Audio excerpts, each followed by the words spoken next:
අයබෝවන් දැන් මම ඔයගොල්ලන්ට පෙන්වන්න හදන්නේ මේකේ තියෙන ඔරිජිනල් බටන් ටිකේ මොකද්ද වෙන්නේ කියලා.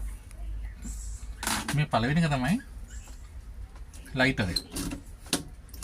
ඉස්සරහපු ලයිටර් එක. ඊට පස්සේ මේ තියෙන එන්ජින් එක ඕෆ් කරන්න මේකෙන්. එන්ජින් එක ස්ටාර්ට් කරලා තියෙනකම මේක දැම්ම එන්ජින් එක ඕෆ් වෙනවා. මේ තියෙන්නේ එන්ජින් එකේ ඇක්සලරේෂන් එක වැඩි කරන එක.